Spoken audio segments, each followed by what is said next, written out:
Today I'll be going over the work of Booker T. Washington and the effects his words had, as well as the change that followed. Firstly, I'll go over his upbringing, as this is the why behind all of his words. Washington was born in Franklin County, Virginia, April 5, 1956. His mother was a hardworking woman who worked on a plantation as a cook. His father was a white man who was never identified. Due to these things, Washington was born into a life of slavery. His job was on the plantation, carrying large sacks of grain. Like many other slaves, Washington was beaten if his owners felt he was not meeting their expectations. Once the Civil War came to an end, Washington, who was 9 at the time, became free. Poor, but free, and due to the family's finances, along with a recent move to West Virginia, Washington was made to work at a local salt mine rather than attending school. He was gifted a book by his mother, which began his love for learning and education. He taught himself some basic skills, such as to read and write, and Washington later got a job for the Ruffners as a houseboy, and while here, Mrs. Ruffner allowed Washington to attend school during the winter months for 1 hour each day. Washington's work ethic, combined with a desire to better himself, drove him to make the 500-mile journey, which he did by foot, to the Hampton Normal Agricultural Institute in Virginia. Washington worked odd jobs on the way to be able to make it here. He had no money with him when he arrived, but it was clear he had something much more important. He had a drive and a want to learn. When the headmistress first saw him, she was very skeptical. He was given a test. He was given a broom and told to clean a room. He was able to impress the headmistress so much so with his skills that he was admitted to the school.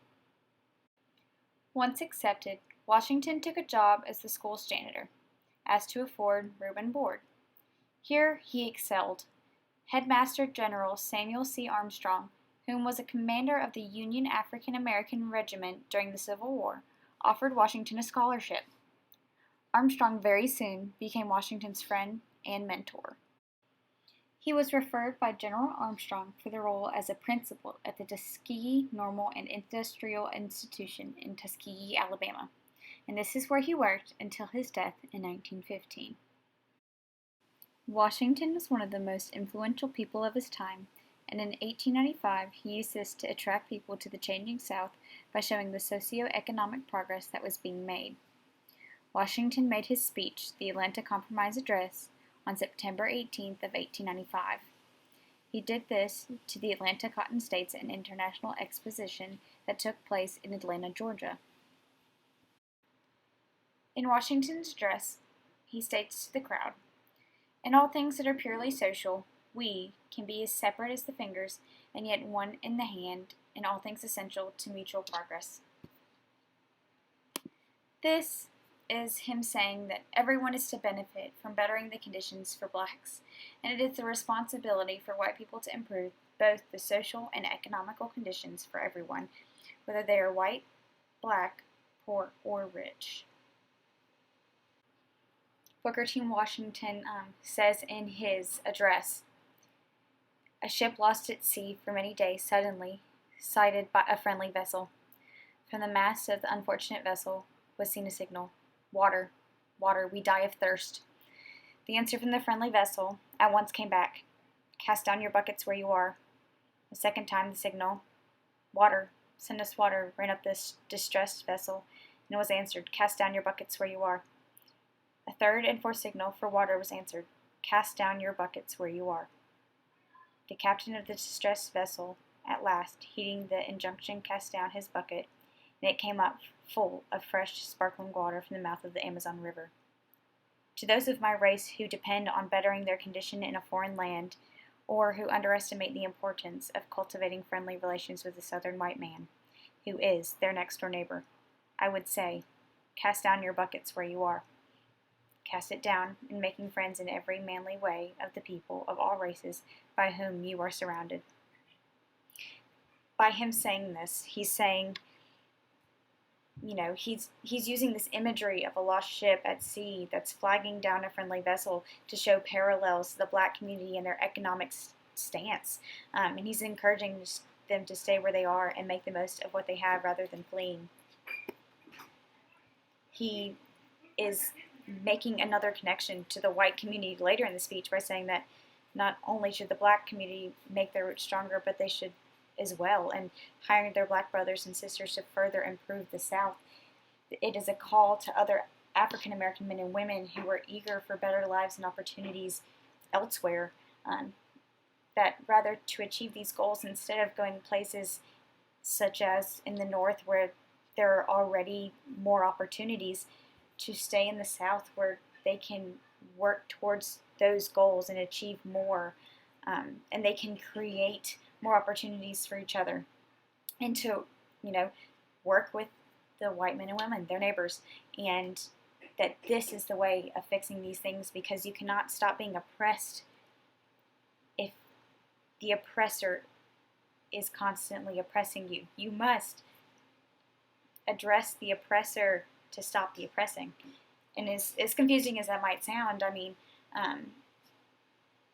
there is no way to go around those sorts of things, and it takes both groups to stop racism and start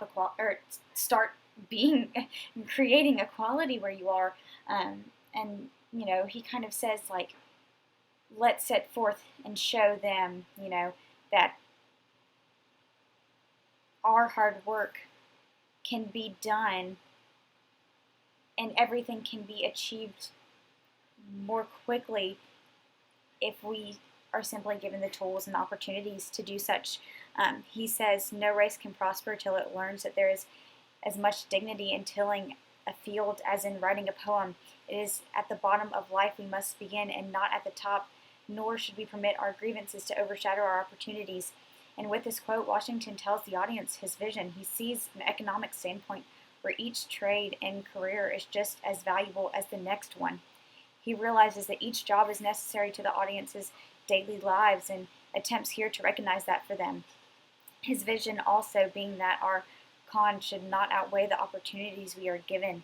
This connects Washington to the audience through his own past of slavery, not withholding him from his rise to a higher education and purpose. By addressing the crowd as we, he effectively connects his vision and the onlookers, showing a likeness here between them through his own struggle. Washington is telling the audience it is okay to start from nothing. It is okay to be in the non-traditional career path. It is okay to recognize your faults and grievances. However, together we have to pursue and take every opportunity we are given while showing one another respect. And he says this with such compassion. He goes on and he tells us at the very end, to those of the white race who look to the incoming of the foreign birth and strange tongue and habits for the prosperity of the South, were I permitted, I would repeat what I have said to my own race: cast down your buckets where you are, cast it down among the 8 millions of Negroes whose habits you know, whose fidelity and love you have tested in the days when to have proved treacherous meant the truth of your firesides. Cast down your bucket among these people who have, without strikes and labors, horse-tilled fields, cleared your forests, built your railroads and cities, and brought forth treasures from the bowels of the earth, and helped to make possible this magnificent representation of the progress of the South. And here he is looking at the crowd. He is saying, look at us. Look at how far we have already come. He is looking at a group of people, and he is saying, there are opportunities here, and giving each other the opportunity to grow is going to be better for everyone. And he wants everyone to kind of come together, and he tells the white men here that we have done and we have worked and we have shown you. Now give us the chance. Give us the chance to have the equality, and show that you think that we will act out and all of these things if you give us equal rights. And he's saying, no, that is not the case. We have done what you've asked. We work hard, and we will continue to do so. Give us, the chance. And just the fact that he, a African American man is speaking to these white men was proof enough that the South has already begun towards equality and has moved in the correct direction. And it was very telling, the end of his speech, how he was feeling and how he was very optimistic about the future, and rather, as long as we work together and we put forth our roots and we settle here, things will go where it needs to go and progress will be made. And I think that was really important, and it was very beautiful and telling. He ended up having mixed reviews of sorts, and in the beginning it was all very positive.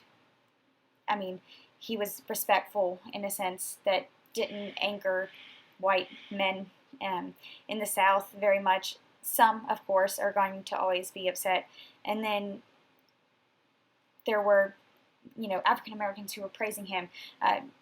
Webb Du Bois, he loved it. He was, he wrote such a raving review about it, and later on, as things progressed, they started putting up more like roadblocks and things that caused equality to slow down. And so instead of being this quick motion where they were all working towards one thing, there were groups of white men and women who were putting up these things that slowed them. And it was not fair. And Du Bois, and as well as many other people, became tired, and they said, no, enough is enough, and I would like equality now. Now is the time, and they took further action with that. And I think that it's telling of taking the time and how people become tired, people suppressed and oppressed, and all those sorts of things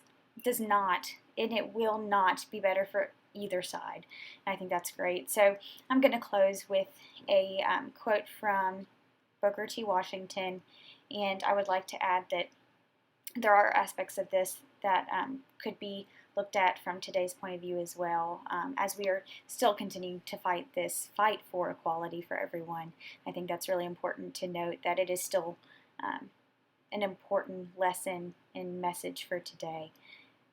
But along with that, no one should have to wait for that. So, Booker T. Washington said, "A sure way for one to lift himself up is by helping to lift someone else." So I hope you take that with you today, and thank you so much for watching.